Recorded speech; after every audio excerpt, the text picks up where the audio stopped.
Hi friends, welcome back to another episode of Generation Tech. My name is Alan.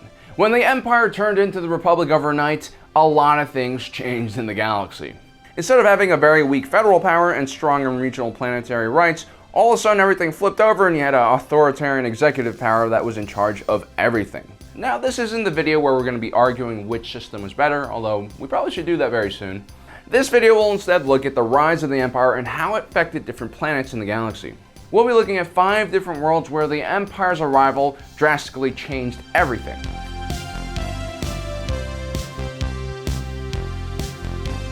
Look guys, I'm not gonna lie to you, Corellia was not a great place. It was like the New Jersey of Star Wars. It was part garden planet and then part industrial wasteland.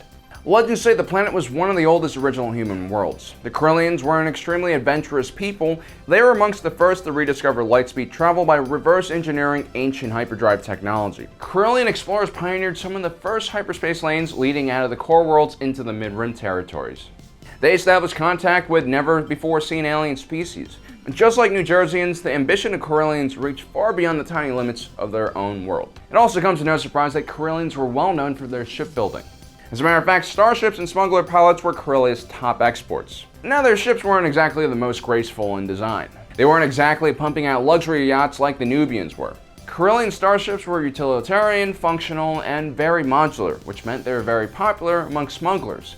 They weren't exactly beautiful in the traditional sense, but to a certain type of pilot, they were perfection.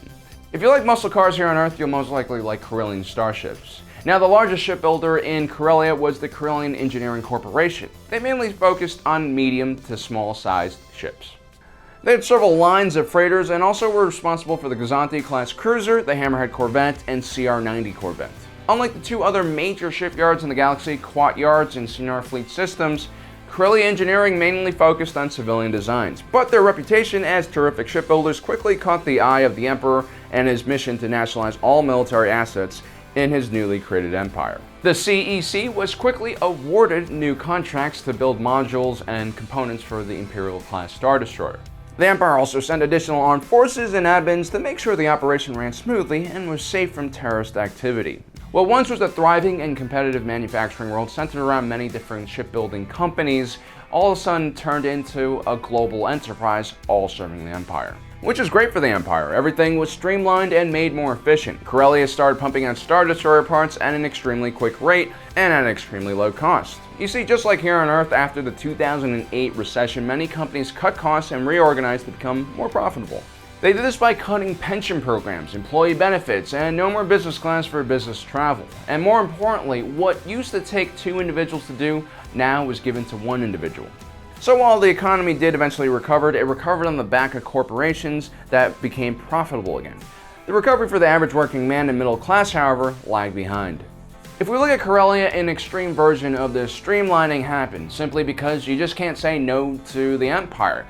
If you do say no, they will execute a very hostile takeover. Any business owner who resisted automatically became a rebel and was jailed or even killed. While there was an increase in certain types of jobs, they were oftentimes paid at a rate many times lower than the market was before the Imperials took over. That's because as an Imperial citizen, you had to do something for the war effort against those dirty rebels. As the main shipbuilding industry began to suffer on Corellia, all other industries depending on them began falling apart as well. Laborers no longer had disposable incomes. They couldn't go out to restaurants, bars, strip clubs, or buy luxury items, and therefore all those other services that depended on their incomes failed as well. All of this at the expense of some cheaper Star Destroyers.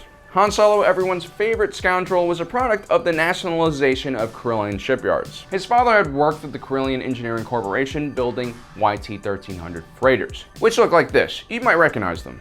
My dad worked the line at the CEC plant before he got laid off. He built these. He wanted to be a pilot, but... You, close with your old man? Not really. Yeah, me neither.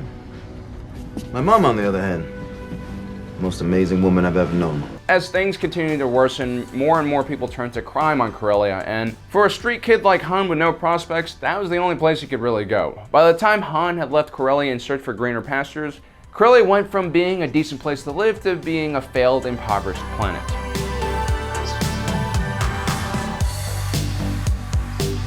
Corellia was a strategically important planet because of the resources and services provided by the people on the planet. Jeddah wasn't as lucky and was only important because of a finite amount of resources that could be mined from the planet. The Empire had occupied Jeddah in order to harvest its giant kyber crystals, which were being weaponized by Orson Krennic's Advanced Weapon Research Department. Jeddah was a holy planet with several ancient Jedi temples strewn across its surface. Amongst its inhabitants were several different religious organizations that worshipped the Force. The Imperial presence and general lack of respect towards the Force caused tension to rise amongst the planet. This eventually attracted the attention of Saw Gerrera's partisan group, a terrorist organization responsible for countless Imperial military and civilian deaths. Now, once the Empire mined all the kyber crystals, the garrison there was no longer really needed, so they left the planet. And because of all those pesky religious nuts and terrorist groups occupying the surface, Tarkin and Director Krennic decided to test the Death Star on the planet, which significantly decreased the quality of life and probably atmosphere on Jeddah. Oh, it's beautiful.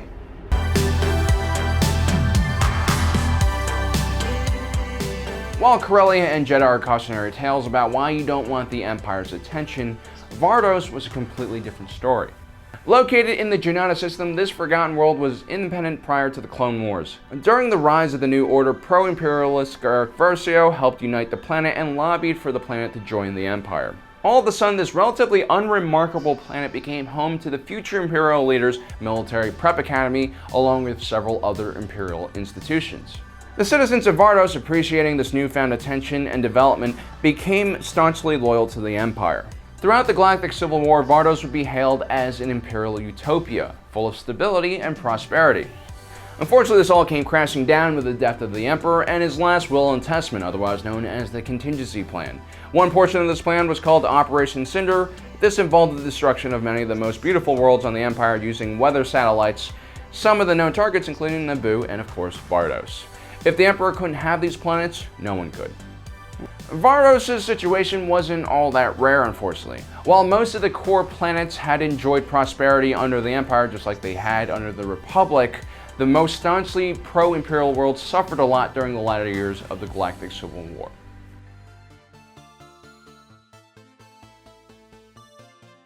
Now, Mon Cala was similar to Corellia, whereas the Empire saw it as too valuable to completely destroy. Being a worldwide ocean planet, Mon Cala had a wealth of exotic goods to export, and like the Corellians, the Mon Calamari were known for building excellent ships. Mon Cala ships were oftentimes designed for mercantile or exploratory use, and were well appointed for long-range travel. This was because many Mon Cala ships first served as underworld civic buildings, and were structurally incredibly strong because they had to withstand the extreme pressures of the deep ocean. While Mon Cala remained independent during the rise of the New Order, eventually the Emperor launched the false flag attack against one of the Imperial diplomats on the planet, which allowed the Empire to launch a full-out assault on Mon Cala. The loyalist Mon Cala forces were unable to stop the Imperial advance, and the planet's monarch was kidnapped and replaced with the puppet regime. Under occupation, the Mon Cala military was disarmed, and the remaining loyalist forces escaped off-planet. This meant that the puppet regime could maintain stability, and there was no prolonged civil war. This preserved Mon Cala's major city centers, infrastructure, and more importantly, their huge mercantile fleet, which one day would become the backbone of the Rebel Alliance fleet.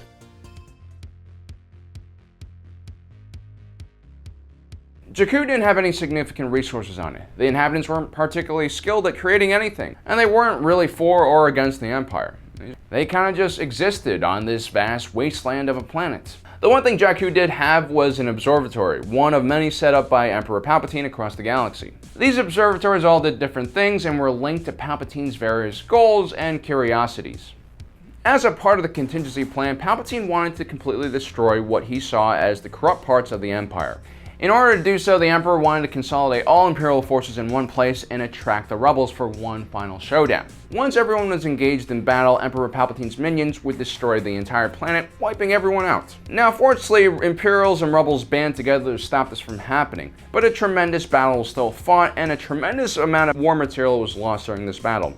And it created an entire economy based off of salvage. And many decades later, independent contractors were still turning a profit by digging through ancient wrecks looking for expensive and rare parts.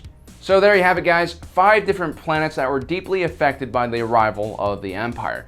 As you can probably tell now, what you had to offer to the Empire greatly affected how the Empire treated you. Anyway, guys, I hope you do enjoy this video. Please do share and get it out there, because if this video does well, I got tons of more planets I want to talk about and how they changed during the rise of the New Order. I think this is a really interesting subject that not a lot of people are talking about. Well, guys, thanks for joining us today. Don't forget to subscribe and hit that notification button. And if you're watching this, you are Generation Tech.